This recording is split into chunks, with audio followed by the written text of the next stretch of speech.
She smiled at me every week, made tea, called me her sweet mother-in-law. Then she filmed me for 2 million people and told them I was losing my mind.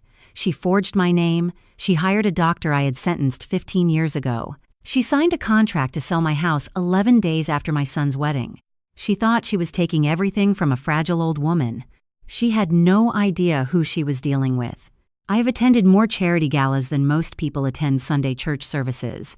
And in Nashville, that is saying something considerable. 40 years on the federal bench will do that to a person. You become part of the furniture of a city, not the showy kind, not the gilded mirror above the fireplace that everyone admires, but the solid mahogany sideboard in the corner that has been there so long people forget to notice it. That invisibility, I learned early in my career, is its own kind of power. People speak freely around furniture. They always have.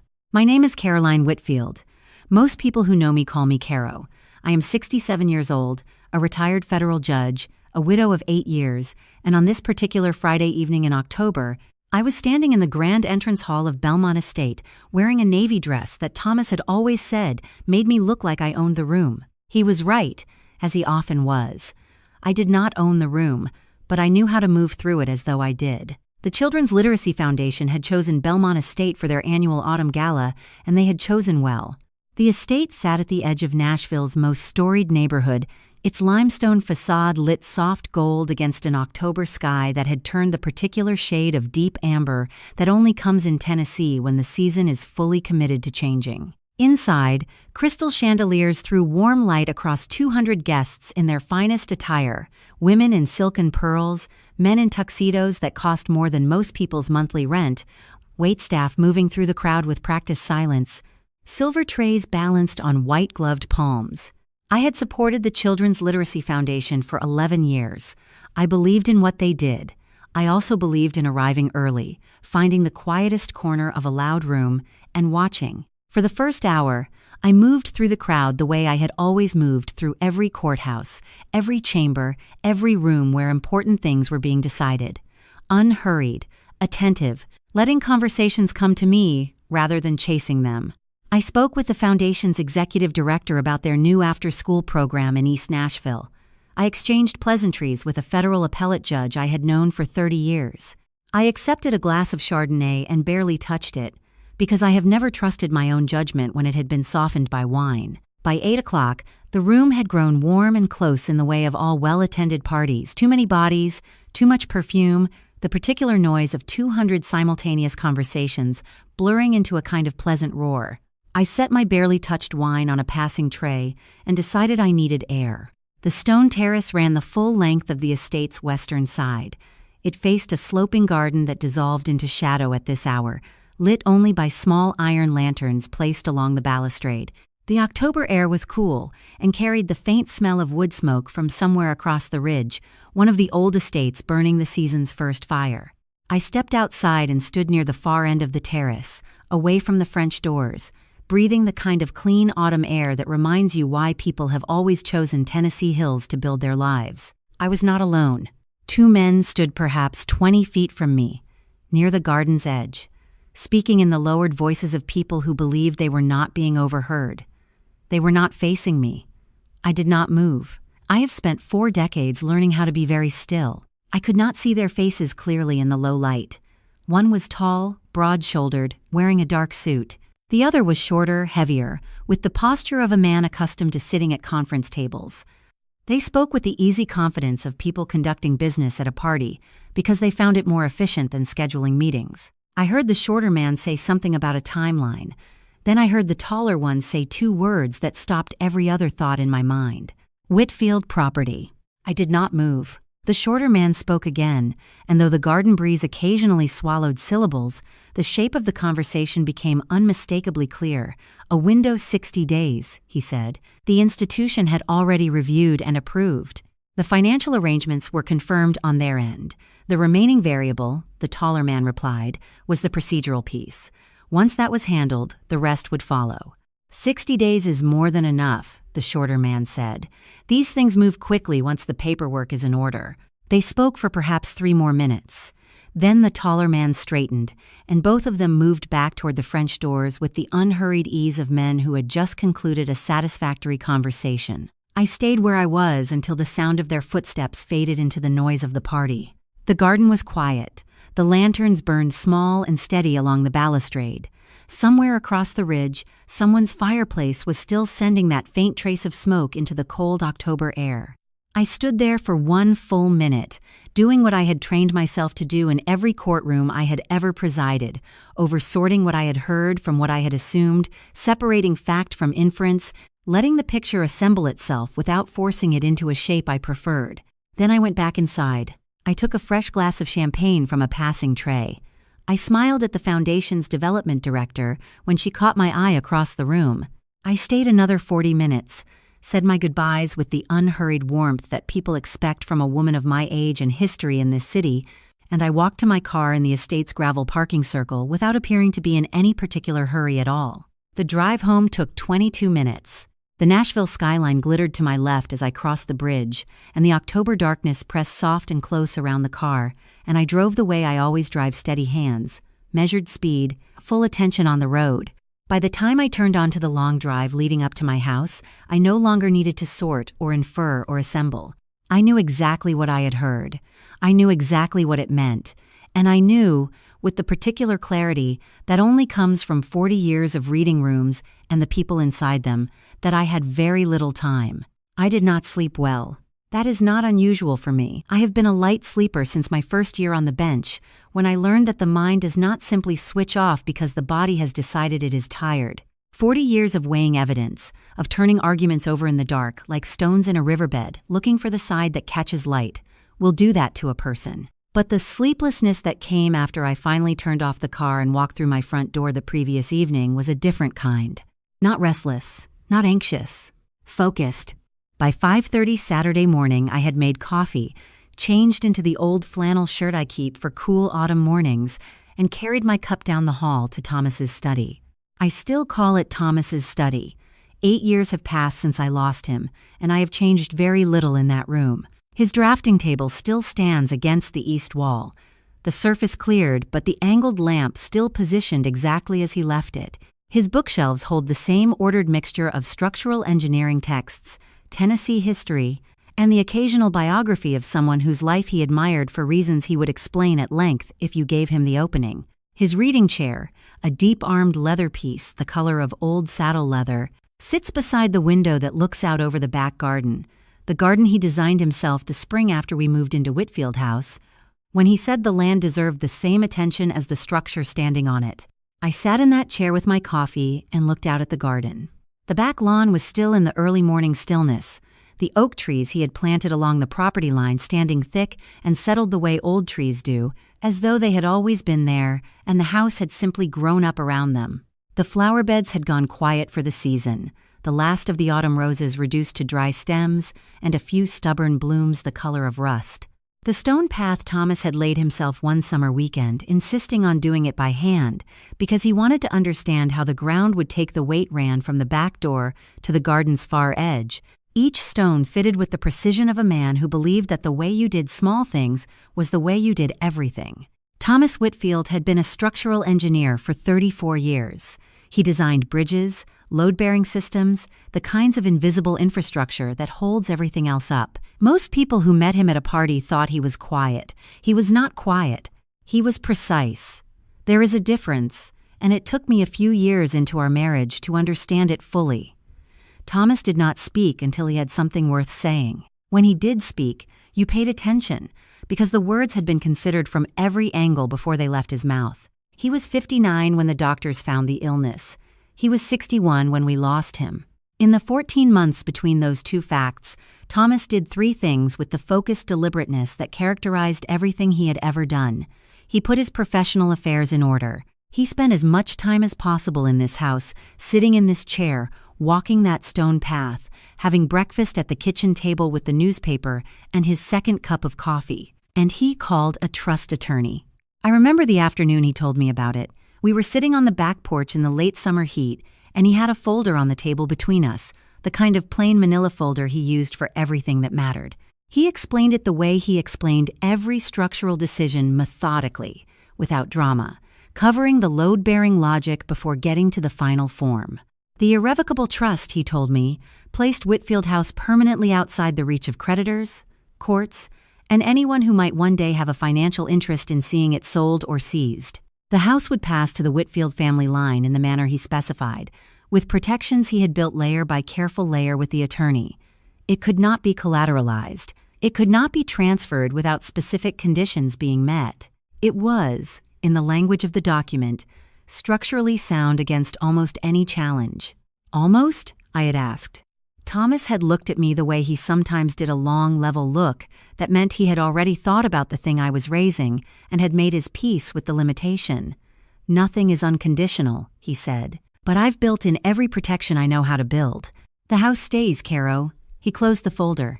No matter what comes. I had not fully understood why he felt the urgency of it at the time. Thomas was precise, yes, but he was not prone to worry. I had assumed it was the illness making him careful about legacies, the way serious illness tends to focus a person on what they leave behind. I filed the trust documents in the safe behind the bookshelf, wrote the attorney's number in the address book I keep in the kitchen drawer, and did not think about them again for 8 years. I was thinking about them now. I set my coffee cup on the side table and looked at the oak trees for a long moment. Thomas had chosen that particular variety because of how deeply the root systems grow. Not for height, he told me, but for grip. The kind of roots that do not give way when the ground shifts. He had known something. Not specifically, I did not believe Thomas had foreseen the precise shape of what I had overheard on that terrace the previous evening. But he had known, in the way that precise and careful people sometimes know, that the thing worth protecting is always the thing someone will eventually try to take. He had built the walls long before anyone arrived to test them.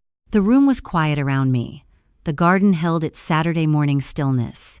And I sat in my husband's chair, in my husband's house, and understood for the first time that the conversation I had overheard last night was not the beginning of something. It was the announcement of something that had already begun. I reached for my phone on the side table and dialed a number I have known by heart for 25 years. Meg Holloway picked up on the third ring. "Caro," she said. The familiar warmth of her voice settled something in my chest. I hadn't realized was unsettled. "It's early." "I know," I said. "I need to talk to you about the trust." A brief pause. Then, simply, "I'll be there." Meg did not answer. I left a brief message, calm, unhurried.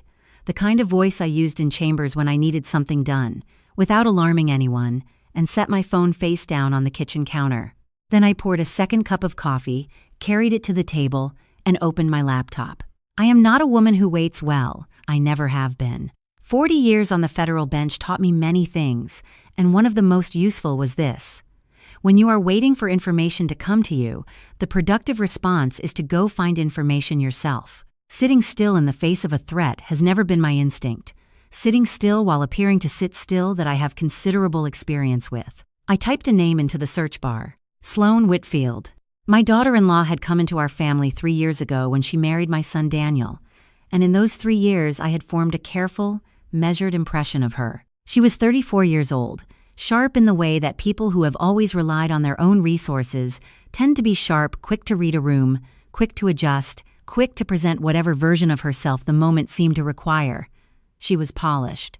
She was charming. At the wedding, she had embraced me with what felt like genuine warmth, called me her second mother, and brought me a small arrangement of white gardenias because Daniel had mentioned they were my favorite flower. I had thanked her sincerely. I had also noted, with the part of my mind that never fully stops working, that she had asked Daniel about the gardenias and not me. It was a small thing. Most people would not have noticed it. I filed it away and said nothing. Now I typed her name into the search bar and pressed enter, and what came back stopped me mid-reach for my coffee cup. 2.1 million followers. The channel had been active for a little over 2 years, but a series she called Caring for Family had launched 8 months ago, and it was that series' 47 videos, posted with the regularity of someone running a professional operation, that had driven the numbers. The thumbnail images were warm and soft-focused. Sloan at a kitchen counter, Sloan in a sunlit hallway, Sloan carrying a tray with 2 cups of tea.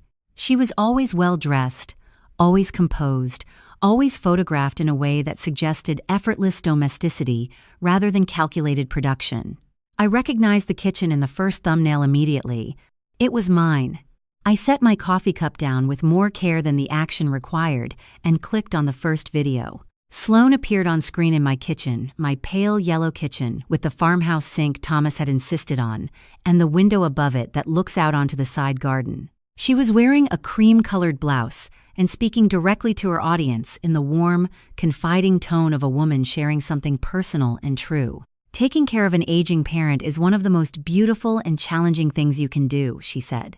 "My mother-in-law is such a special woman. She was a federal judge for decades, brilliant, accomplished, but she's in her late 60s now. And she's become a little fragile, a little forgetful. She needs more guidance than she used to." I watched the rest of that video without moving. Then I opened a notebook, the plain yellow legal pad I keep in the kitchen drawer for grocery lists and case notes old habits refuse to let go of, and I wrote down the date the video was posted, the number of views, and the phrase fragile with a small notation beside it. I wrote it in the precise, even handwriting that 3 decades of judicial opinions had made automatic. Then I clicked on the second video, and the third, and the fourth. By the time I had worked through the first dozen, a pattern had assembled itself with the same clarity as evidence laid out on a courtroom table. Sloane had filmed in my living room, the one with the tall windows facing the front garden, the one where Thomas and I had spent 30 years of Sunday mornings with newspapers and quiet company. She had filmed in the hallway with its original hardwood floors and the framed survey map of the original Whitfield land grant that has hung there since Thomas's father put it up. She had filmed in the garden, walking the stone path I had just been looking at that very morning. In every video, the house was a backdrop. In every video, the framing made it look like her home rather than mine. And in every video, I appeared not on screen, but in description, a presence just off stage, a woman who needed help remembering her appointments, a woman who sometimes got confused about what day it was, a woman whose family was lovingly, carefully, devotedly stepping in to make sure she was all right. Fragile, needs guidance. A little lost sometimes. We're doing everything we can for her. I wrote every phrase down. I noted the video number, the timestamp, the approximate number of viewers who had left comments expressing sympathy, admiration, concern for me, a woman they had never met, whose story they were receiving entirely through the careful framing of someone who had walked into my home and pointed a camera at my walls. I did not feel anger. Or rather, I felt something beneath anger. Something cooler and more useful. The same thing I had felt in certain trials when a witness said something that revealed, without meaning to, the entire shape of the deception they were attempting. Not surprise, recognition. I worked through the afternoon with the methodical attention I had once given to preparing oral arguments. I saved each video to an external drive I found in the desk drawer. I logged dates, titles, view counts, and the specific language Sloane used to describe my mental state in a running document I titled, with some deliberate plainness, Record. I cross-referenced posting dates with my own calendar to note the occasions when I had not been home, the days the house would have been empty, the days Sloane would have had access without my presence. By 4:30, the light through the kitchen windows had shifted to the low amber of a Tennessee autumn afternoon, and I had watched 47 videos in their entirety. 47 videos. 8 months. My home, my hallways, my garden, my name offered to 2.1 million strangers as the backdrop of someone else's story. And in not one of those 47 videos, in not one frame of 8 months of content, had Sloane Whitfield asked my permission. I closed the laptop. I sat with my hands flat on the table for a moment, the way I used to sit before pronouncing a verdict, not to dramatize the pause, but to make sure the decision forming in my mind was built on ground solid enough to hold. Then I picked up my phone and tried Meg again. Meg Holloway has never been late to a meeting in the 31 years I have known her. This is not a figure of speech. I have tested the theory in the way that lawyers and judges tend to test things by paying attention over a long span of time and noting the evidence. Morning appointments, evening consultations, the occasional urgent Saturday call that required her to drive across Nashville before the rest of the city had finished its first cup of coffee. In 31 years, Margaret Ann Holloway has never once made me wait. She was already at her desk when I arrived at her West End Avenue office at 5 minutes past 7 on Monday morning. The coffee was on the small credenza behind her 2 cups, already poured, because she had known I would be there at 7 and she had prepared accordingly. The Whitfield Trust documents were open on the desk in front of her, and she was wearing the reading glasses she refuses to acknowledge needing, and the expression she reserves for situations that require her to say something a client is not going to enjoy hearing. I have known that expression for 3 decades. It is not grim, it is precise. Meg is 61 years old, trim and straight-backed in the way of women who have spent their careers being taken seriously in rooms designed to overlook them. Her hair has been silver since her early 50s, cut short and neat, and she wears it the way she wears everything, without apology and without fuss. She has practiced estate law in Nashville for 31 years, the last 22 of them as a named partner at a firm whose other 2 named partners have both, at separate points in their careers, referred a client to her rather than handle the matter themselves. She is not flashy. She is not warm in the way that people use the word to mean soft. She is the kind of warm that means reliable, the kind you feel when you walk into a room and know the person across the table is entirely on your side. She handed me a coffee cup without preamble. I sat down. She took off her reading glasses and set them on the open folder. "I spent yesterday with the trust documents," she said, "and with the Tennessee statutes. Tell me what you found." Meg has always appreciated that I do not require softening. 25 years of friendship, built on top of 6 years before that as professional acquaintances, has established between us a shorthand that I find more valuable than most of the formal relationships in my life. She picked up the reading glasses again, not to put them on, but to hold a habit she has when she is working through something complex. "The trust is intact," she said. "Thomas built it well. Whitfield House is held in an irrevocable living trust with specific protections that predate any financial obligation or legal claim that might arise during your lifetime. It cannot be sold. It cannot be collateralized. It cannot be transferred to another party without conditions that, under the current structure, cannot be met." She set the glasses down. "In plain terms, no one can touch that house through ordinary legal or financial channels." "But," I said. Meg looked at me over the rim of her coffee cup.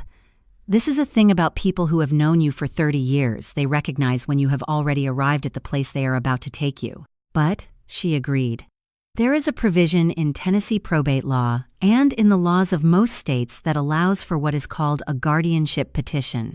If a court finds, based on medical evaluation, that an individual lacks the cognitive capacity to manage their own affairs, a guardian can be appointed to act on that individual's behalf. A guardian with sufficient legal standing could then petition to have the trust reviewed under a competency framework." I set my coffee cup down on the edge of her desk. "Meaning the trust could be challenged." "Meaning the trust could be challenged," Meg confirmed. "Not easily. The protections Thomas built are substantial, and any challenge would require a judge willing to look past the instrument's explicit language. But a properly filed guardianship petition, supported by medical testimony from a credentialed professional, would open a legal door that doesn't currently exist." She paused. "It would not guarantee success. It would, however, guarantee disruption. It would create a period of legal uncertainty during which the trust's authority over the property would be suspended, in practical terms, while the petition was reviewed." I thought about the timeline I had heard discussed on that terrace Friday evening, the financial arrangements that were already confirmed, the 60 days that had been referenced with the ease of men discussing something already in motion. "How long would a petition review take?" I asked. "From filing to preliminary hearing, typically 3 to 6 weeks in Davidson County. Longer if contested properly, shorter if the opposing party does not have counsel prepared."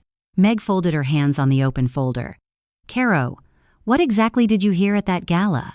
I told her. Not the broad strokes. I gave her the full account, the way I would deliver testimony I had been asked to provide.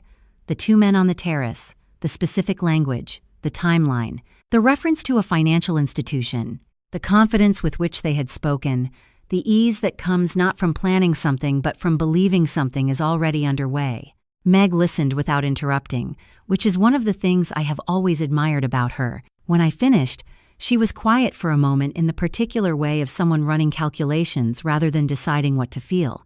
Then she said they would need a medical evaluation, a formal one, from a credentialed professional. That's the foundation any petition would have to be built on. The room settled around us, the quiet hum of a law office in the early morning. the faint sound of West End Avenue beginning its Monday outside the window, the particular stillness of two women who have spent their combined careers in rooms where important things were decided. I looked at Meg. "So they need a doctor," I said. Meg looked back at me with the expression of someone confirming a conclusion that gives her no satisfaction. "Yes," she said, "that's exactly what they need." The warning Meg had given me on Monday morning was the kind that sharpens rather than frightens. I have noticed, over the course of a long career spent in rooms where the stakes were rarely small, that people respond to threat in one of two ways. Some contract they pull inward, they wait, they hope the danger will resolve itself or pass by without finding them. Others expand. They get methodical. They make lists.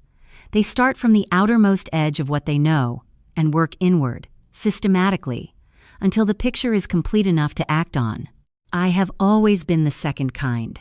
By Tuesday morning of the following week, I had cleared the kitchen table and set up what I privately thought of as a working perimeter: my laptop, a fresh legal pad, the reading glasses I keep in the kitchen drawer, and the second pot of coffee I allow myself only when the work requires it. The autumn light came through the kitchen windows at a low angle, the way it does in the second week of October in Tennessee, throwing long shadows across the table and making everything look a little more serious than it might otherwise.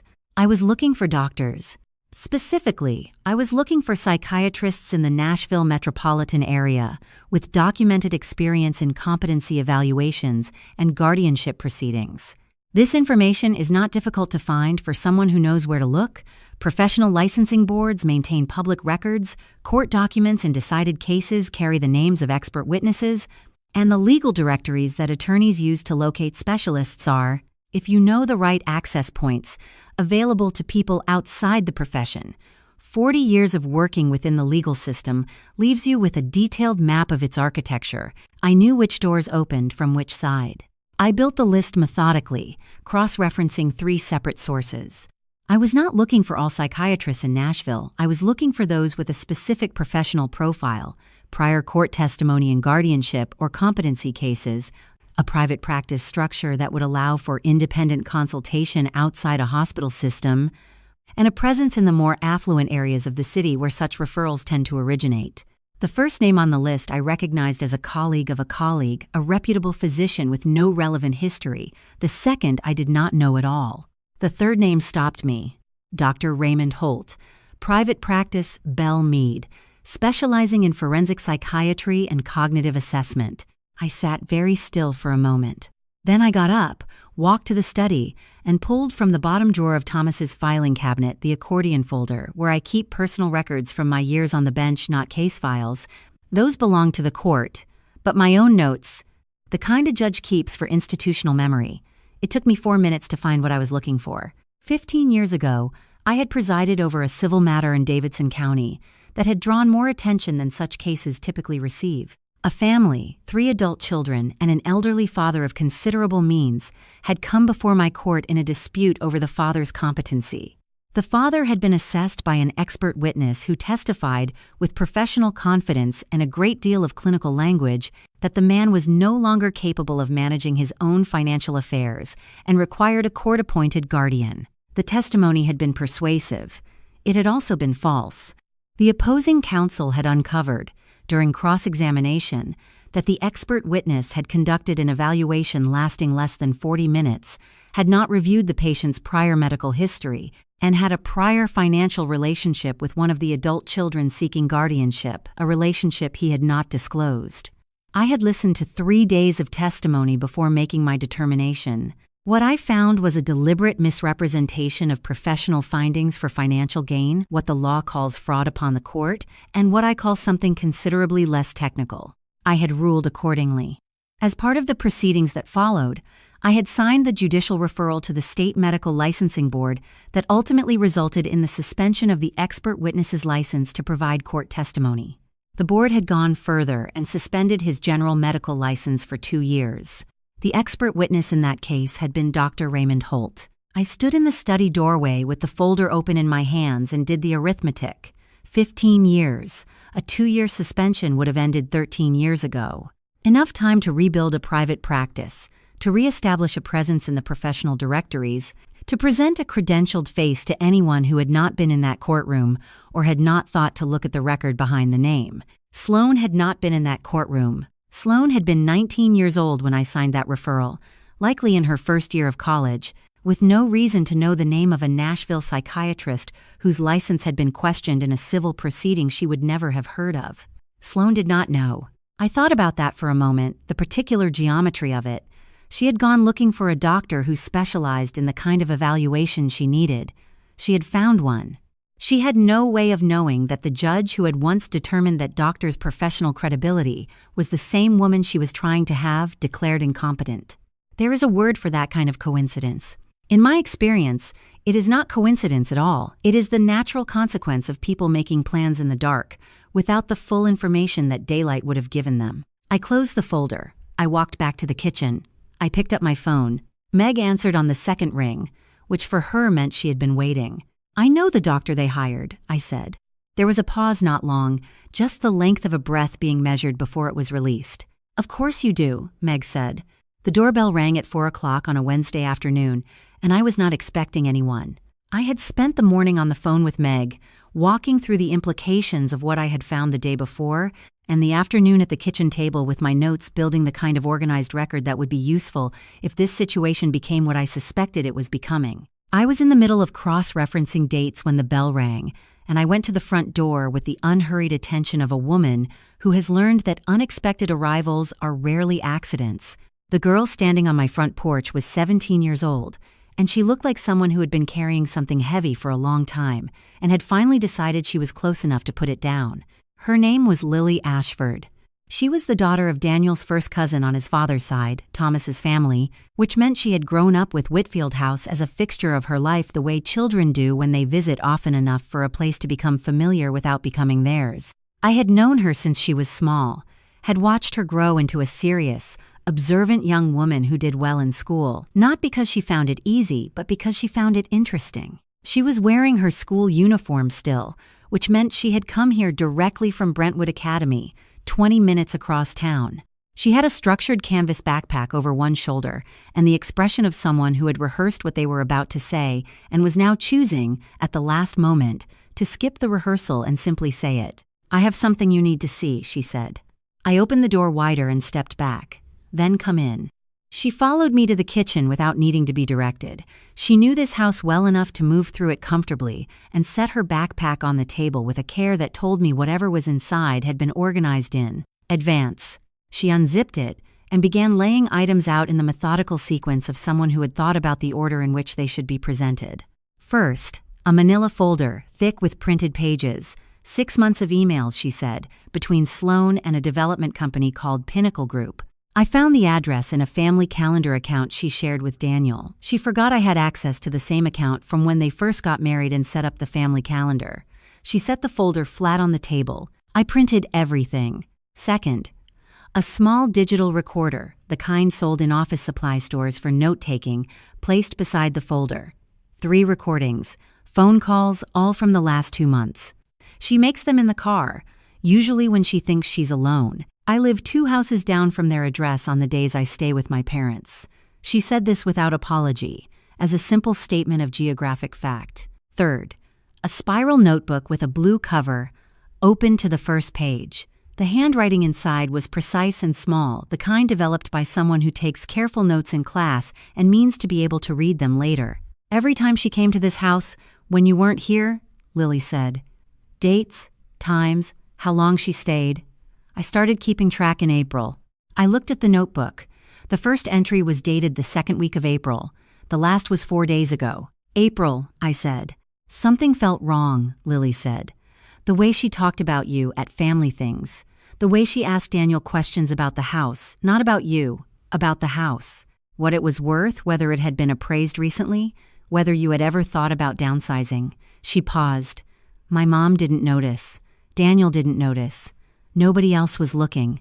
I sat down across from her, which is not something I typically do quickly in a situation I am still assessing. But there was something in the directness of this girl, the flat practicality of her, the absence of drama in how she had laid out her evidence that warranted the full attention of meeting her at the same level. "What else?" I said. Lily reached into the backpack one more time and produced a single printed page. A calendar printout, appointments listed in 2 columns. Her schedule, she said, the last 3 weeks. I found it in the shared account. She set it on top of the recorder and smoothed it flat with the palm of her hand. I looked at the page. Near the middle of the second column, I saw a name I had spent the previous day finding through 3 separate research sources. Dr. Raymond Holt. Tuesday, 11 a.m. I did not let my expression change. What I felt was not surprise. I had already found this name myself, through my own methods, but something that functions like confirmation. The particular settling that happens when 2 separate lines of evidence, developed independently, point to the same point. There's also a name that comes up in the Pinnacle emails, Lily said, watching me with the attentiveness of someone who notices things even when the other person is trying not to show them. Not Pinnacle itself, a separate name. Referenced a few times like he's involved in the financial side. She turned to the manila folder and found the page she was looking for, setting it in front of me and pointing to a line midway down. Marcus Webb. I don't know who that is, but he comes up enough that I wrote it down. I looked at the name, Marcus Webb. I set it in the place in my mind where names go when they require further investigation, a place I have been maintaining for 4 decades, and which has never yet run out of room. I looked up at Lily. This girl had spent 6 months watching something that the adults around her had decided not to see. She had kept records. She had made copies.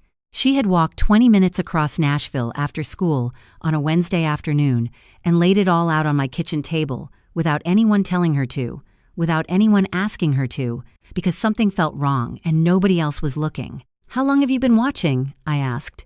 She met my eyes steadily. 6 months. I reached across the table and placed my hand briefly over hers, the gesture of a woman who has spent most of her life being sparing with that kind of warmth and means it every time she offers it. "Good girl," I said. Meg arrived at 7:30 Thursday morning with her document case and the particular expression she wears when she has been thinking about something since before sunrise. Lily had left the documents with me the previous evening and gone home to finish a calculus assignment. She had mentioned it with the matter-of-fact practicality of a 17-year-old who compartmentalizes, well, which I had noted with something approaching admiration. I had spent the hours after she left organizing the materials into categories: correspondence, financial records, scheduling, and what I was privately calling the miscellaneous column, which contained items I had not yet found the right home for. Marcus Webb's name had appeared 3 times in that last column, always in the context of a number and a date. By the time Meg walked through my front door, the kitchen table had become something that looked considerably more like a case review than a breakfast service. Meg set her case down, looked at the table, and said, "You've been busy." "We both have," I said, and poured her coffee. Lily arrived at 8 o'clock, again directly from home rather than school. She had a free period until 9:30, she explained, with the same practical efficiency she had demonstrated the day before. She settled into the chair she had occupied the previous afternoon as though it had already become hers, pulled out a second copy of the email printouts she had brought yesterday, and we began. The process of reading Sloane's financial situation out of the documents Lily had collected was not unlike reading a structural failure report, the kind Thomas had occasionally brought home from projects where something had gone wrong, where an engineer had to trace backward through a series of decisions to find the point where the load had exceeded what the structure was built to bear. You start with what you can see. You follow each line to its source. You do not assume, you document. Marcus Webb, we established in the first 40 minutes, was a private lender operating out of Williamson County, not a bank, not a licensed financial institution, but a private individual who extended substantial loans to borrowers whose credit history or timeline made traditional lending impractical. His name appeared in Sloane's emails to Pinnacle Group as a referenced party, and in 2 emails directly from an address that matched a business registration Meg found in the state's public records database on her phone, while Lily and I read the correspondence aloud. The loan amount was $340,000. The terms, as best we could reconstruct them from the indirect references in the emails, included a balloon repayment clause, the full principal due in a single payment at the end of the loan term. The deadline for that repayment, cross-referenced against the dates in the emails and the notation in Lily's handwritten log, had triggered approximately 3 weeks ago. 3 weeks ago. The same approximate window as the conversation I had overheard on the terrace of Belmont Estate.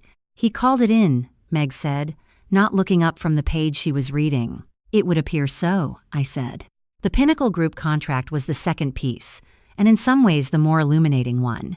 Pinnacle was a development and acquisition company, the kind that identifies properties, secures contracts, and then finances or resells the acquisition depending on market conditions. Their interest in Whitfield House was not incidental. The contract Lily had obtained from the shared calendars document storage was a formal acquisition agreement, 8 pages, with Sloan Whitfield listed as the authorized seller and Whitfield House listed by its full legal address as the property to be transferred. The terms were specific. Sloan had 90 days from the contract's execution date to complete the transfer of the property. If the transfer was not completed within that window, she would be liable for a penalty payment of $500,000. Meg set the contract down and removed her reading glasses. "Look at the execution date," she said. I had already found it. The contract had been signed and dated 11 days after the wedding ceremony of Daniel Whitfield and Sloan Whitfield, performed at a vineyard outside Franklin, Tennessee, on a Saturday in late spring 3 years ago. 11 days. I sat with that for a moment. The wedding had been a gracious affair. I remembered it clearly. The particular warmth of a late May afternoon. The way the light had come across the vineyard rows in long golden bars. Daniel's face when he saw Sloan walk toward him. I had stood beside Thomas's sister in the front row and thought that my son looked happy in the uncomplicated way that people sometimes look when they are, genuinely and simply happy. 11 days after that afternoon, Sloan had signed a contract to sell the house her new husband's mother lived in. Lily was the one who said it first, quietly, more to herself than to either of us. She already had the contract ready. She just needed the wedding to happen first. The kitchen was very quiet after that. Outside, the October morning carried on a car passing on the street, the sound of wind in the oak trees along the back fence, the ordinary rhythms of a Thursday in Nashville. Inside, 3 women sat around a table covered in documents and looked at what the documents had revealed. I thought about the timeline. The loan deadline already triggered. The Pinnacle contract's 90-day window already running. The 60 days referenced on that terrace, not an arbitrary number, but the interval between where we were now and the point at which all the financial pressure converged into a single, unavoidable requirement. Sell the house, or lose everything trying. Meg looked at me across the table. Lily looked at me. I looked at the execution date on the Pinnacle contract one more time, 11 days after my son placed a ring on this woman's hand, and I said the only thing that the evidence, laid out in full, permitted me to say. She married my son to buy herself 60 days. It was not a question. It was not an accusation delivered in anger, or a conclusion reached in grief, or a verdict pronounced from the elevated remove of a bench. It was simply the shape of the truth, stated plainly, the way Thomas would have stated it after examining the load, tracing the lines, and finding the point where the original design had never been honest to begin with. No one at the table said anything else for a long moment. There was nothing else to say. There are kinds of tiredness that only a mother can read. Not the ordinary tiredness of a long week that kind shows in the eyes, in the slope of the shoulders, and anyone paying attention can see it. The tiredness I am describing is quieter than that. It lives in the way a person holds themselves when they are working very hard to appear fine, in the careful posture, in the slightly too ready smile, in the way my son Daniel stood on my front porch at 6 o'clock on a Sunday evening, dressed neatly in a collared shirt and dark slacks, and looked exactly as he was supposed to look, and therefore told me everything. He is 39 years old, my son. He has his father's build, lean and straight, the kind of frame that looks most natural in motion, crossing a room or leaning over a drafting table. He has Thomas's habit of scanning a space when he enters it, a quick, almost involuntary assessment of the room's proportions, the way the light falls, where the structural weight sits. He has been an architect for 14 years. Working in sustainable design and adaptive reuse, he takes old buildings, things the city has finished with, and finds what is still worth saving. I have always thought this was less a career choice than a form of character. He has my eyes. I notice this still, after 39 years. Sloan was not with him. She had a prior commitment, he said at the door, with the ease of a man who has delivered this particular explanation enough times that it no longer costs him anything to say it. I told him I was glad it was just the two of us, and I meant it, and I did not ask anything further. I had made pot roast the recipe that has lived in this kitchen since Thomas's mother wrote it on an index card 40 years ago and pressed it into my hand the Christmas before we were married, telling me that it was the thing her son would always come home for. I had made it on Sunday evenings throughout Daniel's childhood when the week ahead felt long and the weekend needed a proper close. The smell of it in the house is, for both of us, the smell of Sundays. He came into the kitchen and stood in the doorway, the way he had as a boy, drawn by the smell before he was fully through the door. Some things do not change. We ate at the kitchen table rather than the dining room. The dining room is for company and occasions, and this was neither. It was just my son and me, with the good plates, because I was raised to believe that the people you love most deserve the good plates more than strangers do, and the overhead light turned low so the evening felt like what it was, quiet, unceremonial, just the two of us in the house where he grew up. He told me about a project he was working on, a former textile warehouse in the eastern part of the city, built in the 1940s, that a nonprofit organization wanted to convert into a community arts space. He talked about the original steel trusses, which were in better condition than the initial assessment had suggested, and about the challenge of bringing the building up to current code without compromising the character that made it worth saving. He talked with the quiet enthusiasm of a man describing something he genuinely cares about, and I listened the way I have always listened to him, fully, without waiting for my turn to speak. It is one of the few pure pleasures left to me, listening to my son talk about his work. But I was also watching. I have spent a lifetime in rooms where what people say and what people know occupy different portions of the same conversation, and I know how to hold both without confusing them. Daniel talked about steel trusses and building code and community space, and underneath the words, with the particular frequency that only a mother tunes to, I heard something else. He was tired in the way of someone who has been not looking at something for a long time. Not looking is its own kind of work. It requires a continuous, low-level expenditure of energy to keep the eyes moving away from the thing you have decided not to see.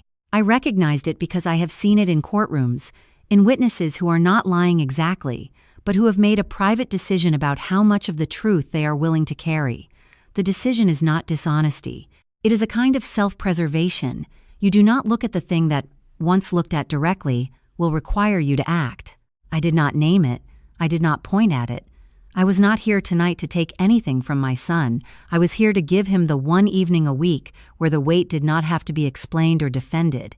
After dinner, I made coffee and we sat with it in the comfortable silence that a lifetime of shared Sunday evenings builds between two people. Daniel looked out the kitchen window at the back garden, the way he had as a teenager when something was on his mind and he was deciding whether to say it.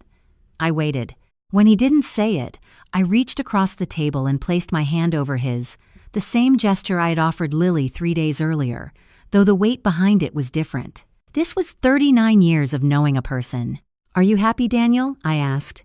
The question landed in the room and stayed there. He did not answer immediately.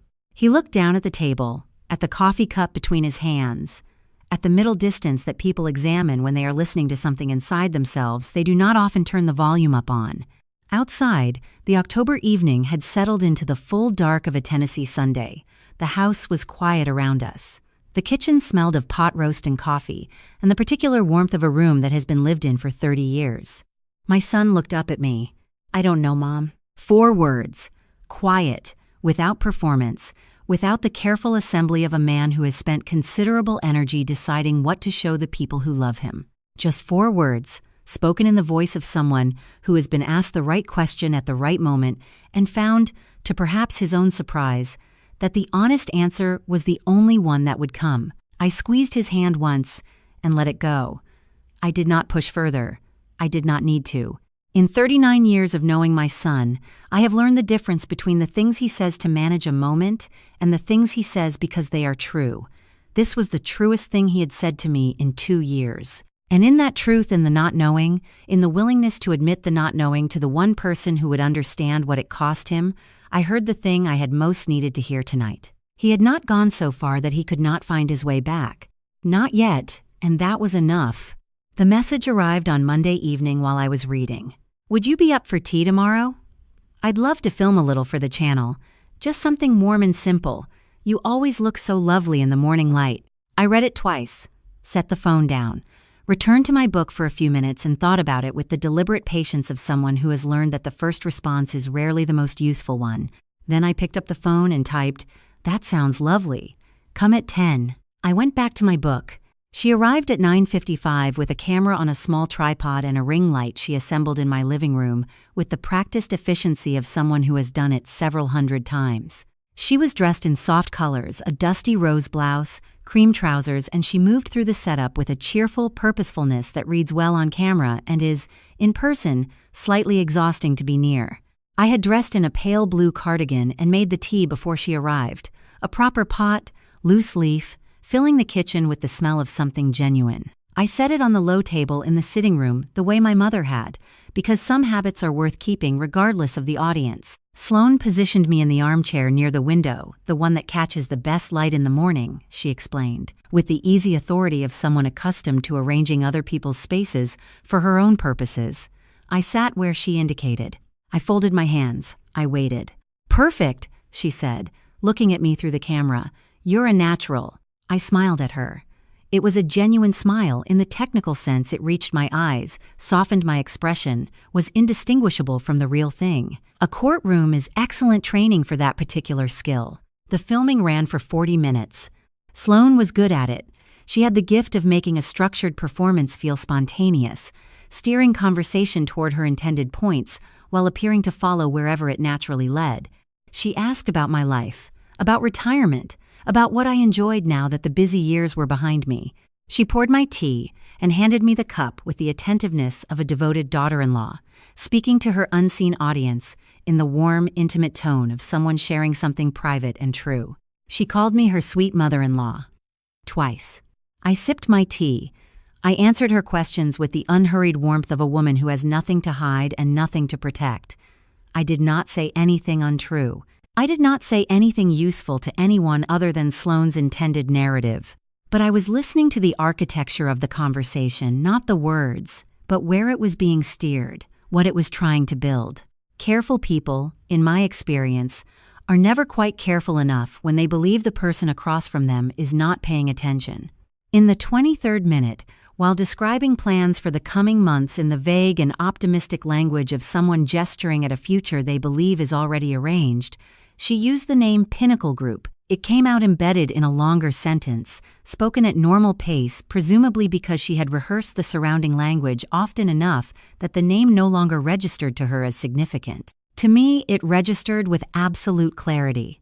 I took a small sip of tea. I did not change my expression. In the 31st minute, she used the phrase transition plan, again embedded, passing, spoken with the ease of someone who has been living with a phrase long enough that it no longer sounds like what it is. In the 38th minute, with the easy confidence of a person approaching the end of a performance that has gone exactly as rehearsed, she said, "Once everything is settled, I think we're all going to feel so much better about the future." I smiled at her warmly across the tea table. The ring light hummed. The camera captured 40 minutes of a devoted daughter-in-law having tea with her gracious mother-in-law in a sunlit sitting room in Nashville, Tennessee. What it did not capture was the small recording device I had placed in the inside pocket of my cardigan before she arrived, available at any office supply store, no larger than a thumb drive. I had turned it on before I answered the door. After she left, I sat for a few minutes in the quiet of the dismantled setup, the ring light packed away, the tripod folded, the sitting room returned to itself. I looked at where the camera had been. I thought about the 3 things Sloane had said that she should not have said, and the 2 million people who had watched her say them, and the fact that she had left my house believing she had exactly the content she came for. I took the recording device from my cardigan pocket and held it in my palm. Sloane had come here thinking she was filming a woman who did not fully understand what was happening around her. What she had actually done was walk into my home, set up her own equipment, and spend 40 minutes building a record of her own intentions in front of a witness who had been cataloging evidence for 20 years before Sloane Whitfield was born. She thought she was recording me. She was recording herself. This is what Daniel told me later when he was ready to tell it. Saturday morning, he was alone in the house. Sloane had left early for what she described as a client meeting. She had been having a great many of those lately, he had noticed. the kind that required her to dress carefully and leave before 9 and return in the early afternoon with the particular energy of someone who has been performing for an audience and is not quite finished performing yet. He had not asked about the specifics. He had been practicing, he told me, the art of not asking about things he was not sure he wanted the answers to. I recognized that art. I had watched him practicing it for the better part of 2 years.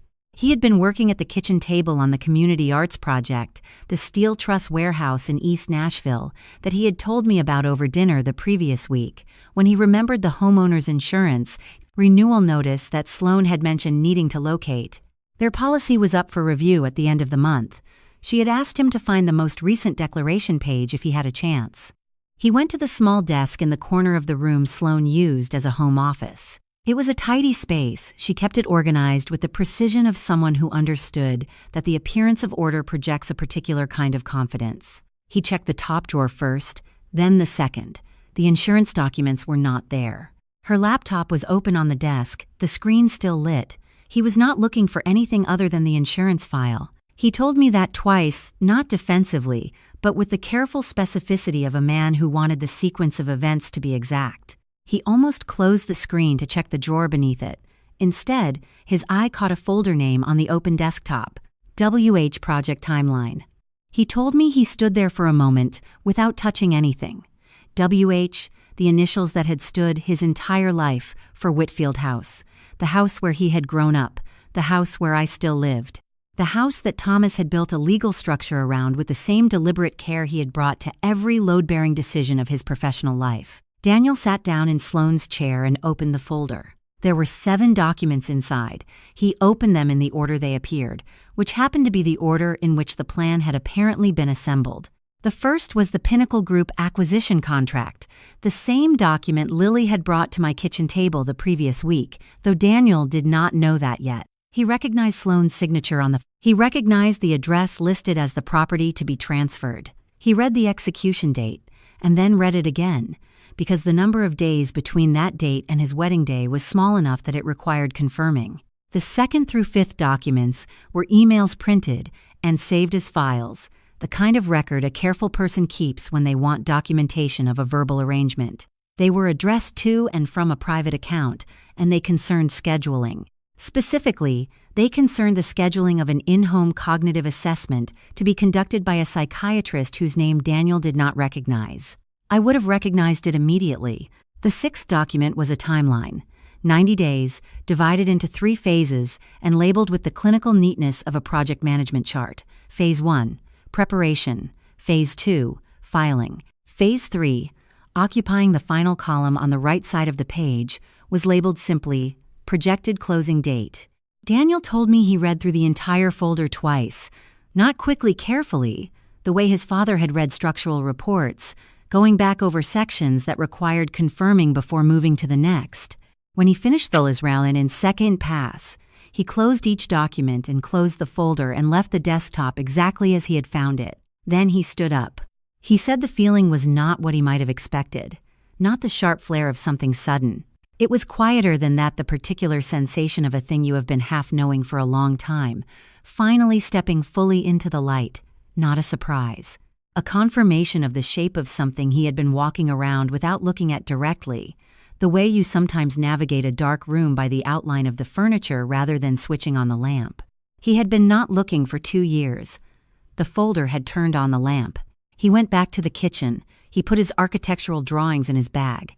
He picked up his keys from the counter, the same set of keys he had carried since college, on the same plain ring, because Daniel has never been a man who accumulates things he does not need. He put on his jacket. He did not call me first. He told me he thought about it and decided against it, and I understood why without needing him to explain. Some things need to be said in person. Some distances need to be crossed without the buffer of a phone call that lets both parties decide, in advance, what shape the conversation will take. He drove across town in the particular quiet of a Nashville Saturday morning, the city unhurried, the October light flat and clear, the kind of morning that holds still while you move through it. He pulled into my back drive and cut the engine. He came to the back door rather than the front, which told me something. The front door is for arrivals, for company, for the formal version of coming home. The back door is the one he had used as a boy, the one that opens directly into the kitchen, the one that means it's only me. 3 quiet knocks. I was at the kitchen counter when I heard them. I set down what I was holding and crossed the room and opened the door. My son stood on the back step in his jacket with his keys still in his hand, and he looked at me with the expression of a man who has just read something that cannot be unread and is not yet sure what to do with what he knows. I stepped back and let him in. He was still holding his keys when I opened the door.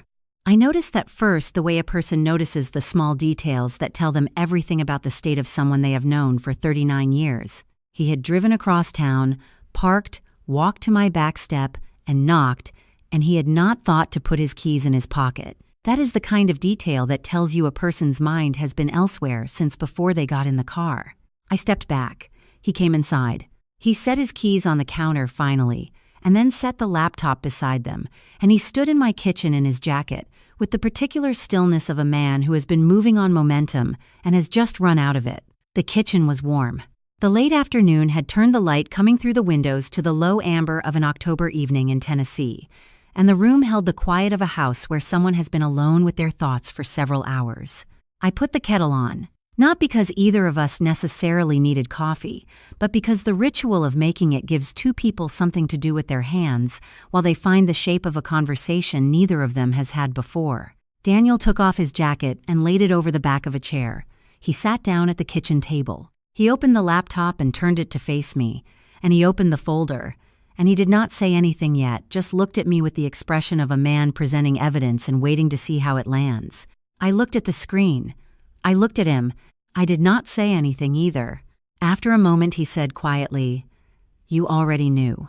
It was not an accusation. It was an observation, the flat, careful tone of someone who has just recalibrated their understanding of the last several weeks and is now accounting for all the things that make more sense in retrospect. The Sunday dinner.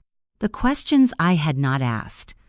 The way I had listened to him talk about his work with my full attention and had not once, in the entire evening, mentioned anything that might have told him what I already knew. "Yes," I said. He absorbed that. I watched him do it, the small adjustment behind the eyes of a person incorporating new information into a picture they thought they understood. "How long?" he asked. I thought about the honest answer, which was more complicated than a single number. I thought about the gala, and the drive home in the dark, and the Saturday morning in Thomas's study with cold coffee, and the particular quality of autumn light through old glass. I thought about the 47 videos I had watched in a single afternoon, and Meg across her desk with the trust documents open between us, and Lily at this same table laying out 6 months of evidence with the matter-of-fact precision of a 17-year-old who had decided that someone needed to be paying attention. "Long enough," I said. To be certain, Daniel looked down at the table. His hands were flat on the surface on either side of the laptop, the posture of a man bracing something, or perhaps simply keeping himself steady. The kitchen was very quiet around us. Outside, the October evening was settling into the full dark of a Nashville Saturday, and the neighborhood had gone to that particular stillness that comes when people have gone inside for the night and the street belongs to no one. I did not fill the silence. I have learned, over many years and in many rooms, that silence is not empty. It is often the most productive part of a conversation, the space where a person works through the thing they need to work through without being interrupted. I let my son have his silence. I poured the coffee when it was ready and set a cup in front of him and sat down across the table and waited. He sat with his head bowed for what was probably 2 minutes, though it had the quality of longer. I looked at his hands on the table, Thomas's hands, the same long fingers, the same stillness when thinking. I thought about the boy who had sat at this table doing homework while I made dinner, and the teenager who had sat here on the nights when something was wrong at school and he needed to be in the kitchen more than he needed to talk about it, and the man across from me now, 39 years old, arriving at something that had apparently been true for longer than he had let himself know. When he raised his head, his eyes were clear. Not tearful, just cleared, the way a person looks when they have set something down that they have been carrying at a slight angle for too long. He looked at me directly, the way he had not quite managed to do at Sunday dinner. "What do you need from me?" he said. 4 words, simple, direct, without the careful architecture of a man managing a conversation toward a safe outcome. Just the question, asked plainly, in the voice of someone who has decided to stop navigating around the truth and simply stand in it. I held the question for a moment the way I had learned to hold the important ones, not rushing toward an answer, but letting it settle into its full weight first. "I need you to trust me," I said, "and I need you to follow my lead. Whatever happens in the coming weeks, I need you to let me handle it the way I know how to handle it, and to be here when I need you to be here." I paused. "Can you do that?" He did not hesitate. "Yes," he said. I reached across the table and placed my hand over his briefly, the same way I always do, because I am not a woman who makes gestures she does not mean, and I have never needed to hold on long to say what I am saying. Then I picked up my coffee cup. In 2 years, my son had sat across from me at this table and answered questions I had not asked, managed conversations toward comfortable distances, and carried something he had chosen not to name in my presence. Tonight he had driven across town without calling, knocked on the back door, and asked the one question that mattered. It was the right question. It was the first right question he had asked me in 2 years. And I thought, not for the first time, but with a clarity I had not felt before tonight, that Thomas would have been proud of him. The petition arrived on Friday afternoon. Meg called within the hour, her voice carrying the particular quality it has when she is presenting facts she finds professionally offensive. A petition for cognitive capacity evaluation had been submitted to Davidson County Probate Court. The supporting medical authority was Dr. Raymond Holt, licensed psychiatrist, Belle Meade. I listened to the full summary without interrupting. Then I said, "Monday morning. How early can you be ready?" Meg said, "I've been ready since last week." On Monday morning, we arrived at the Davidson County Courthouse, 40 minutes before the preliminary hearing was scheduled to begin. We were shown to a conference room on the 3rd floor, rectangular table, 6 chairs, windows facing the Civic Plaza. Meg opened her document case with the efficient calm of a woman who has been in rooms like this more times than she can count. I sat beside her, folded my hands on the table, and looked at the door. We had 3 things with us. The first was a bound set of cognitive assessments, 3 of them, conducted independently over the previous 10 days by a neurologist at Vanderbilt University Medical Center, a geriatric specialist in Green Hills, and a clinical psychologist focusing on adult cognitive health. Each had used standardized evaluation protocols. Each had returned the same finding. I had requested them the morning after Meg first warned me about the guardianship loophole, because the best response to an anticipated attack is a prepared defense. The second was a file containing the complete disciplinary record of Dr. Raymond Holt, the original complaint, the licensing board findings, and the judicial referral I had signed 15 years ago in this same county. Meg had obtained every document through public records. It was thorough, accurate, and covered in precise language the circumstances under which Dr. Holt had been found to have submitted falsified expert testimony in a guardianship proceeding. The third was Meg herself, which I have always considered the most formidable asset in any room she occupies. The opposing counsel arrived first, a younger attorney I did not recognize, carrying a leather portfolio and the slightly overcomposed expression of someone who has been told this proceeding is a formality. He looked at our documents. He looked at Meg. He did not look entirely comfortable after that. Dr. Holt came in 2 minutes later. He was older than I remembered. 15 years will do that to all of us, with the careful grooming of a man who invests in the appearance of authority. He walked in with the practiced confidence of an expert witness who knows how to carry himself in a hearing room. He looked across the table, and he saw me. I watched it happen, the precise moment of recognition moving across his face the way weather moves across open water. The color left him in a single, visible shift. His step did not falter. He was too practiced for that, but the confidence he had carried through the door did not survive intact. He sat down and arranged his folder in front of him with the deliberate movements of a man buying himself time. I looked at him with the same expression I had used on witnesses for 40 years. Attentive, neutral, giving nothing away. The hearing officer arrived and called the session to order. What followed took 47 minutes.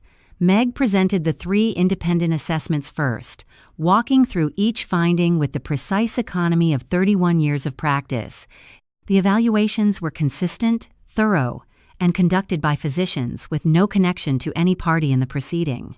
They established, without ambiguity, a baseline the petition's claims could not survive. Then she set the disciplinary file on the table. She did not dramatize it. She simply noted, in her measured way, that the physician whose evaluation formed the foundation of the petition had a documented history of submitting falsified testimony in a guardianship proceeding in this jurisdiction, a history the court might find relevant to the court of instancia, weight assigned to his current submission. The hearing officer looked at the file, then at Dr. Holt, then at the opposing counsel, who had developed the expression of a man anticipating a difficult conversation with his client. Dr. Holt said nothing. There was nothing useful to say. The record was the record, and the record was sitting on the table in front of everyone in the room. The petition was denied. Insufficient basis for proceeding, the hearing officer noted, given the contradictory medical evidence and the questions raised regarding the reliability of the supporting professional testimony. The denial was entered into the record at 10:43 in the morning. The opposing counsel gathered his portfolio without making eye contact. Dr. Holt stood, straightened his jacket with the mechanical movements of a man operating on autopilot, and walked to the door. He did not look back. I sat for a moment in the quiet of the room, fluorescent lights, the civic plaza through the window, the stillness of a proceeding that has concluded. Then I reached up and fastened the button of my jacket I had left undone since arriving. A small motion. Deliberate. I picked up my bag. "Ready?" Meg said. "Yes," I said. "I am." 2 days after the hearing, I drove to Charlotte Avenue. The coffee shop I had chosen was the kind that Nashville does well. Small, unhurried, mismatched chairs, and the kind of ambient noise that provides privacy without requiring it. Not the sort of place where people expect to see a retired federal judge. Which was, of course, precisely why I had chosen it. James Okafor was already there when I arrived.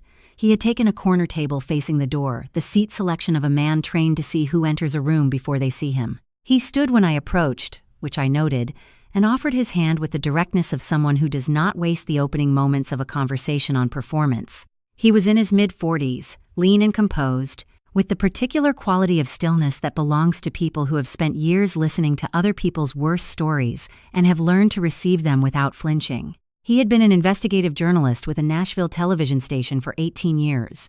The last 9 of them focused almost exclusively on financial crimes, targeting elderly individuals, the kind of quiet, methodical predation that rarely makes headlines because the people it happens to are often too ashamed, too confused, or too isolated to speak about it publicly.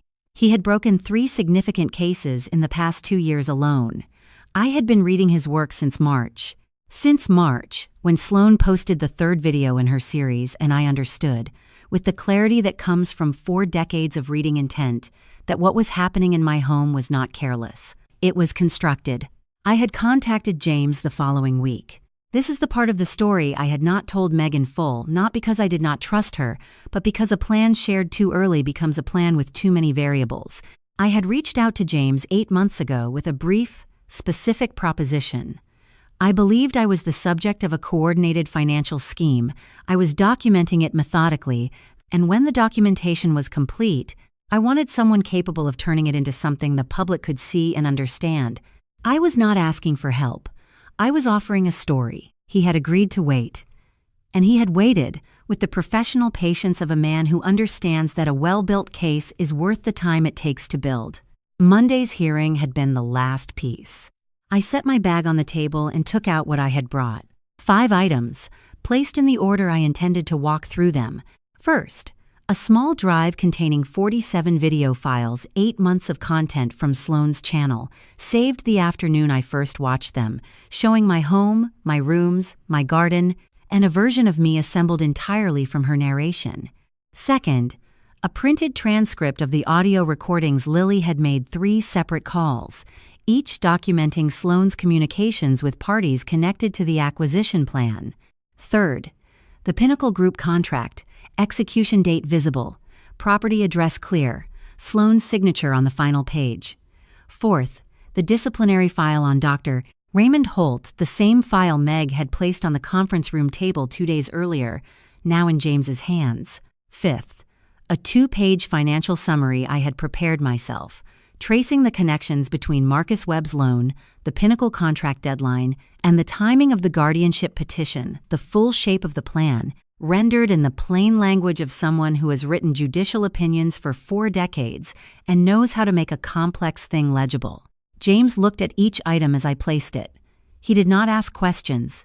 He did not react. He simply looked, with the focused attention of someone who is already organizing what he is seeing into a structure he knows how to work with. Then he picked up the financial summary and read it. He read it once, set it down, and picked up the Pinnacle contract, then the disciplinary file, then the transcript.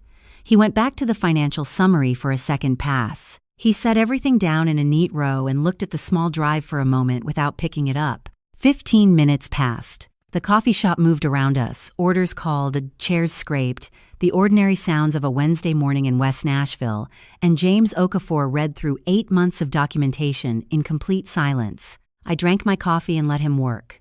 There is a specific satisfaction in watching a prepared person encounter prepared material. No performance required from either side. Just the clean transaction of information moving from one capable mind to another. The recognition that passes between people who approach the same problem with the same seriousness. When he finally looked up, his expression had not changed significantly from when he had sat down, but his eyes had the quality I had seen in the best attorneys I had worked with over the years. The particular focus of someone who has just seen the full shape of a thing and is already thinking about what comes next. "How soon can we start?" he said. I had been waiting 8 months for someone to ask me that question. "Whenever you are ready," I said. I have been ready for 8 months. I was awake before 5. Not from anxiety. I have not slept badly from anxiety since my first year on the bench, when I learned that worry applied to a problem at 2 in the morning produces nothing useful that cannot be produced more efficiently at 7. I was awake because the day had arrived and my mind, which has always preferred motion to waiting, had decided that sleep was no longer the most productive use of the hours available. I made coffee. I stood at the kitchen window and watched the November darkness over the back garden, the oak trees reduced to silhouettes, the flower beds long since gone quiet for the season, the stone path disappearing into the shadows at the far end of the lawn. The house was still around me. 60 days since a Friday evening in October when I had stood on a terrace and heard 2 men discuss my home as though it were a line item in a transaction they had already closed. 60 days. And this morning, the transaction closed differently than they had planned. At 7:03, my phone lit on the counter. One word from Meg. Filed. I picked up the cup and took a slow sip of coffee. Outside, the first gray light of a November morning was beginning to separate the tree line from the sky. Filed. A criminal complaint, elder financial fraud and forgery, submitted to Davidson County Court at the opening of business on a Thursday morning in November. Meg had spent 3 weeks preparing it with the same methodical attention she brings to everything that matters. The complaint named specific parties, cited specific statutes, and was supported by a body of documentation that had been assembled, piece by careful piece, over the course of 8 months. It was, in Meg's assessment, one of the most thoroughly supported filings she had prepared in 31 years of practice. I set my phone face down on the counter and went to get dressed. At 9 o'clock, Meg called. The trust motion had been heard on an expedited basis. A separate filing she had submitted requesting formal judicial confirmation that the irrevocable structure Thomas had built 8 years ago remained intact and unchallengeable under current Tennessee law. The judge had reviewed it in chambers. The confirmation had been entered into the record. Whitfield House was not for sale. It had never been for sale. And as of 9:07 on a Thursday morning in November, the court had said so in writing. I thanked Meg. I hung up. I stood in the hallway for a moment, outside Thomas's study, the room where I had sat with cold coffee 60 days ago, and understood that something was already in motion, and I said, quietly and to no one, that he had built it well. Then I went back to the kitchen. At 11, Meg sent a brief message. The Pinnacle Group contract had been formally voided, rendered unenforceable on the grounds that the property it purported to transfer was held in an irrevocable trust and could not be conveyed by any party without conditions that had not been and could not be met. The $500,000 penalty clause was similarly void, attached as it was to a contract with no legal standing. Pinnacle's counsel had been notified.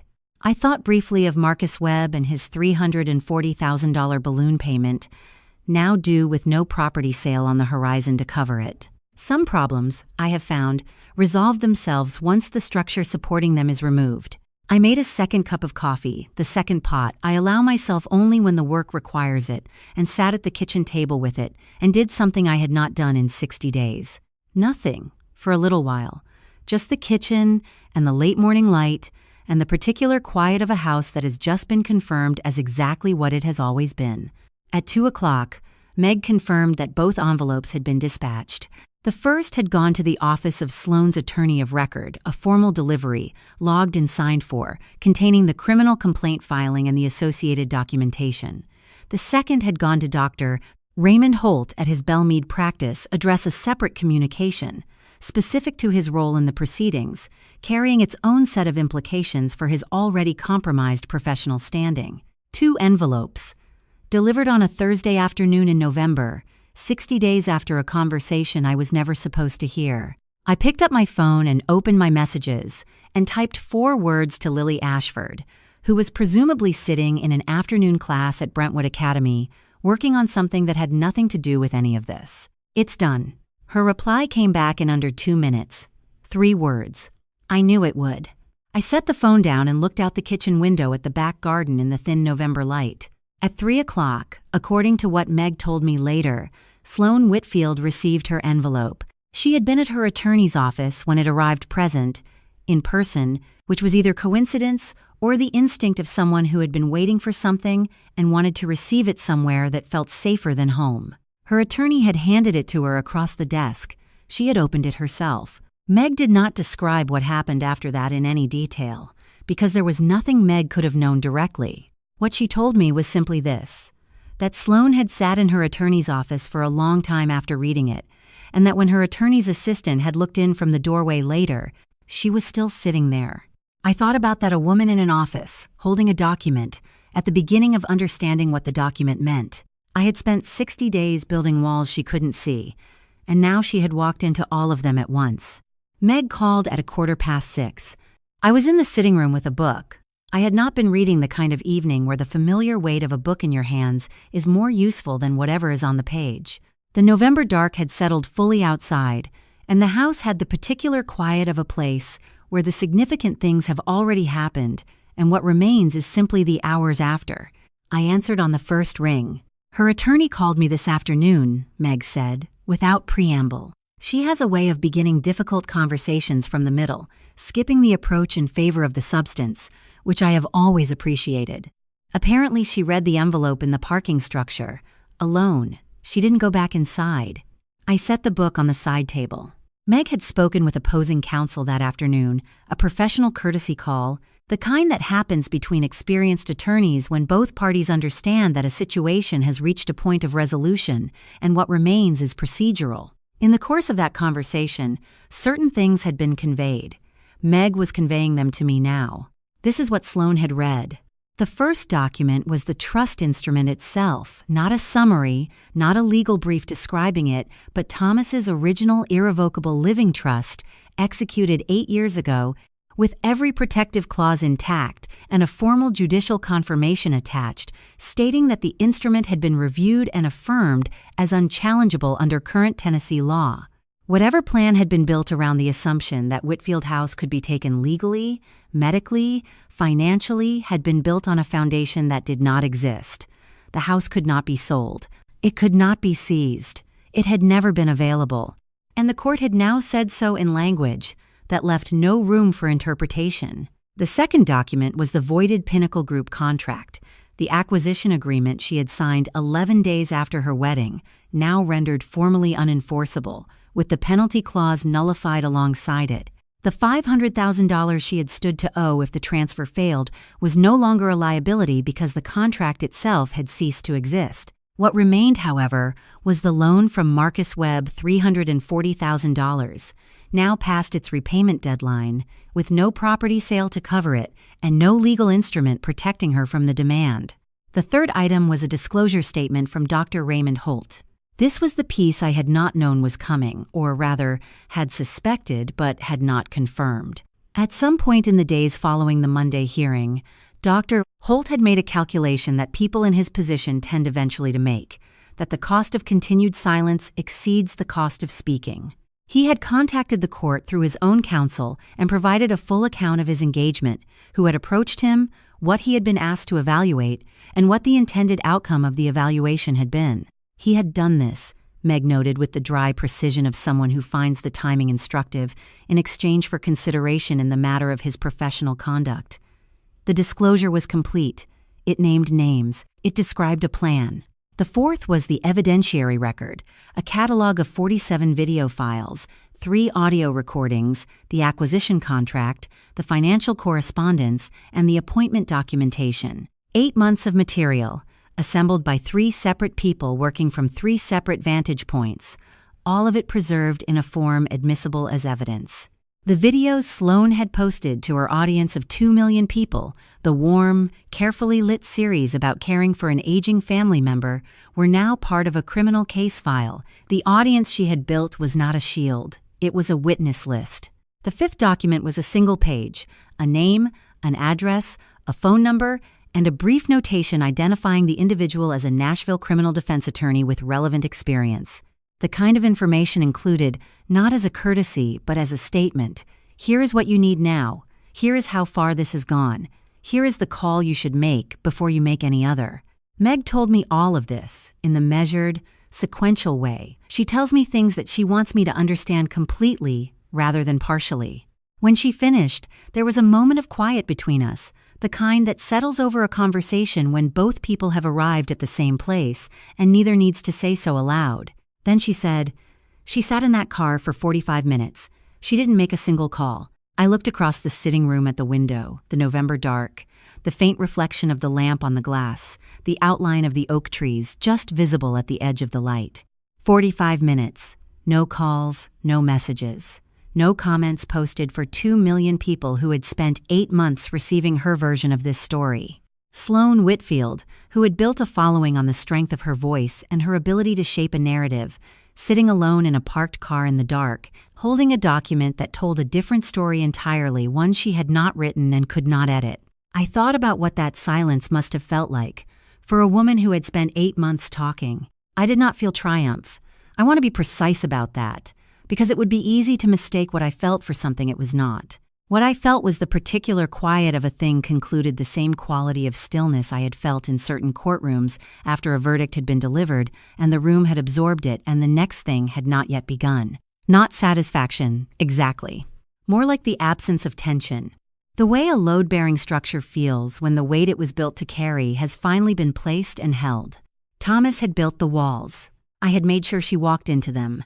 And now, on a Thursday evening in November, sitting alone in a car in a parking structure in Nashville, Tennessee, Sloan Whitfield had read every word of what that meant. "She didn't make a single call," I said. "No," Meg said, "she didn't."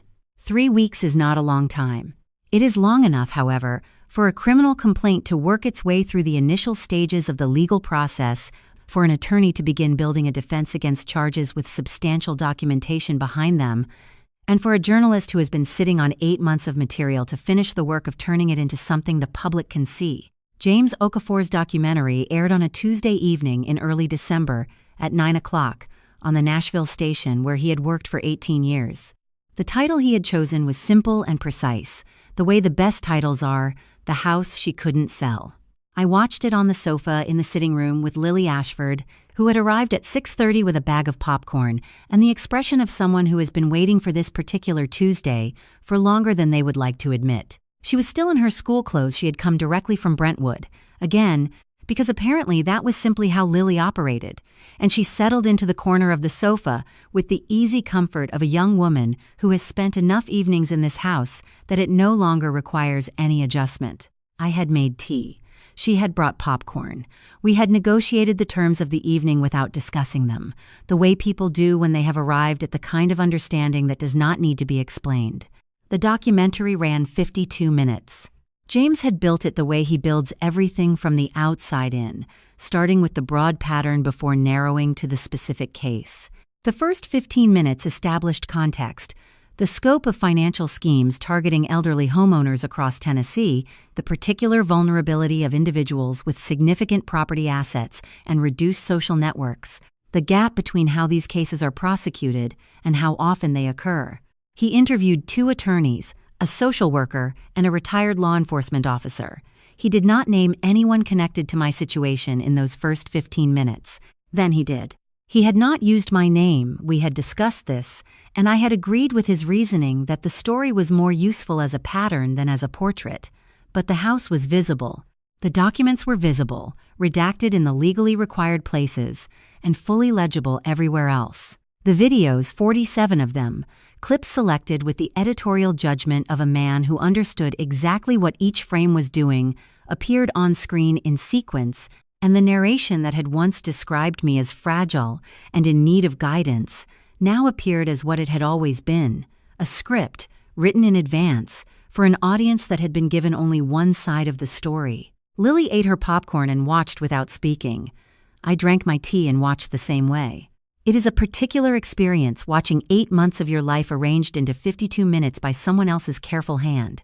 James had been accurate, scrupulously, documentably accurate, and he had been fair in the way that good investigative journalism is fair, which is not the same as being neutral. He had presented what the evidence showed.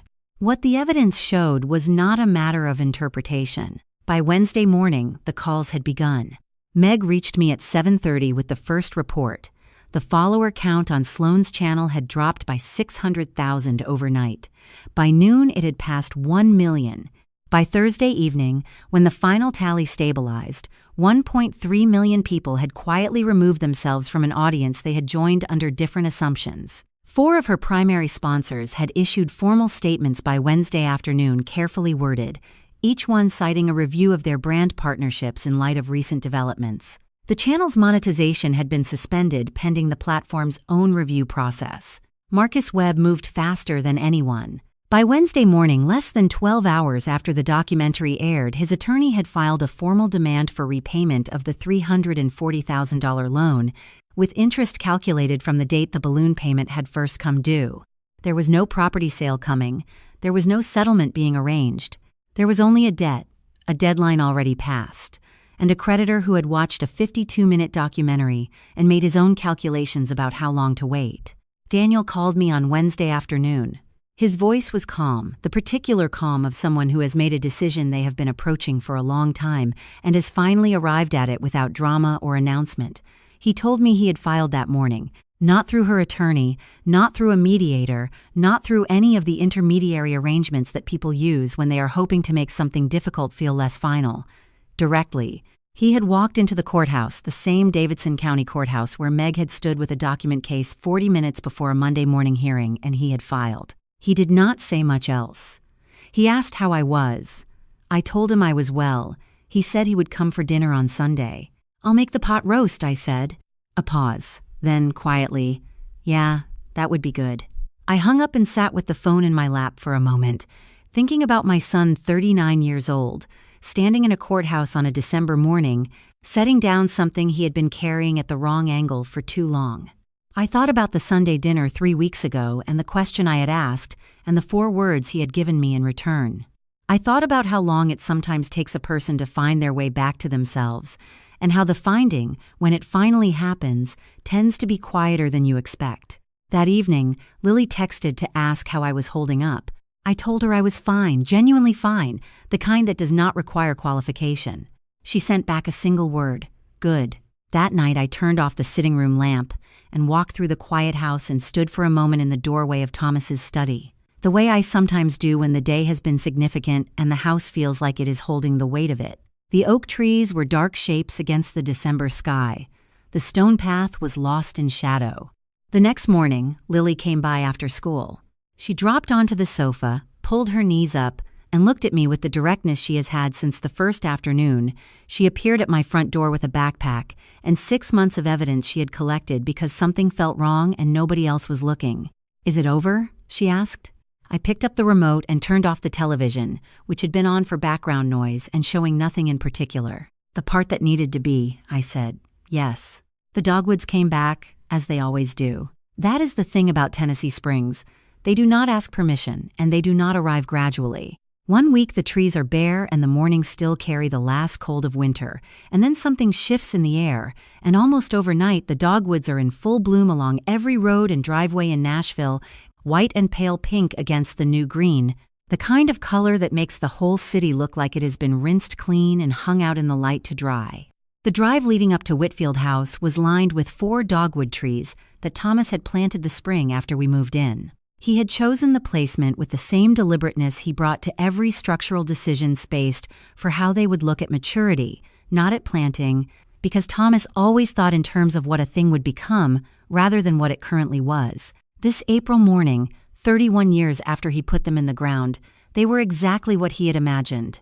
I was sitting at the kitchen table with my coffee when the light came through the window at the angle that means the morning has fully committed to being a morning, the low gold of early spring, falling across the table and the surface of the cup and the document I had taken from the safe behind the bookshelf the evening before and brought here to read again. Thomas's trust instrument, 8 years old, the paper slightly yellowed at the edges, the handwriting on the attached notes still clear. I had read it many times since October, but I had not read it, I realized, simply as the thing it was not, as a legal weapon or a protective instrument or the document at the center of a case that had taken 60 days to resolve. I had not read it in some time, simply as a letter from my husband. So I read it that way this morning. The Whitfield Foundation had opened its doors in February, 6 weeks after James's documentary aired, and 3 weeks after the criminal proceedings had moved into their formal phase. Meg had suggested the timing, and I had agreed with her reasoning. The moment when a story is still in public conversation is the moment when the thing the story is about can do the most good. The Foundation's purpose was specific legal support and advocacy for elderly individuals facing financial exploitation, with particular attention to cases involving property and estate manipulation. We had taken on 11 cases in the first 2 months. 9 of them involved women, 7 involved family members. All of them involved the particular kind of quiet, patient predation that tends to go unnoticed until the damage is done. Thomas's name was on the door. It seemed right. He had been, in the most literal possible sense, the first line of defense. Lily's letter had arrived on a Tuesday in March, a proper letter, in an envelope, which she had written by hand because she said some things deserved paper. She had been accepted to Vanderbilt University School of Law on a merit scholarship beginning in the fall. She had enclosed a copy of her personal statement, which I had read twice. She had written about the experience of watching a wrong thing happen and deciding, at 17, that the most useful response was not outrage but documentation. She had written about what it taught her regarding the relationship between attention and justice. I had written back to her on proper stationery, the kind I keep in the desk drawer for correspondence that deserves it. I told her that the law would be fortunate to have her, and I meant it in the way I mean things when I put them in writing carefully, completely, with no room for misinterpretation. Daniel had broken ground on the Community Arts Center in East Nashville in late March. The project had been in development for the better part of a year. The Steel Truss Warehouse, the nonprofit organization, the code compliance work he had described to me over pot roast on a Sunday evening in October as though it were the only thing on his mind. It had turned out to be exactly what he needed it to be. Work that mattered, in a city he loved, with his name on a plaque that read Thomas Whitfield Community Center, because when the nonprofit had asked if he wanted naming rights, he had called me and asked if I thought his father would have minded. I told him Thomas would have considered it exactly the right use of the name. Daniel laughed a real laugh, uncomplicated, the kind I had not heard from him in longer than I wanted to calculate. He was doing better. That is not a small thing. That is in many ways the most significant thing. James's letter had come by email, which felt appropriate for a man of his generation and profession. The documentary had been nominated for a National Journalism Award in the category of investigative reporting. He wrote with the measured enthusiasm of someone who is genuinely pleased but professionally accustomed to not counting things before they are confirmed. He thanked me for trusting him with the story. I wrote back and told him the thanks ran in the other direction. I looked at the trust document in the morning light and found the final paragraph, the one written in Thomas's own hand on the attached page, separate from the formal legal language, added because Thomas believed that legal instruments should carry the intention of the person who made them, not only the mechanics. The house is yours, Caro. It always was. Make sure it stays that way. 8 words of instruction, 20 years of knowing me behind them. I sat with that for a long moment in the way I sit with things that deserve the full weight of attention, not rushing, not filing it away, just letting it be what it was. A man who had understood, with the precision of someone who spent his life thinking about what holds things up, that the most important work is done before the threat arrives. Who had built the walls before anyone came to test them? Who had known, in the way that precise and careful people sometimes know, that the thing worth protecting will always be the thing someone will eventually try to take? He had been right. He was usually right. I folded the document along its original creases, the same folds it had carried for 8 years, worn soft at the edges the way paper gets when it has been handled with care over a long time. I slid it into the blue envelope I had set beside my coffee cup and sealed it. I carried it to the kitchen windowsill and set it in the place where the morning light would find it when it came fully through the warm spring light, falling across the blue paper, the dogwood trees visible through the glass just beyond. The house was quiet around me. The same house it had always been, the same walls, the same rooms, the same windows that Thomas had designed to catch the light at exactly this angle, on exactly this kind of morning. I picked up my coffee cup and held it in both hands and looked out at the dogwoods in full bloom along the drive. I am still here, every quiet, certain inch of me.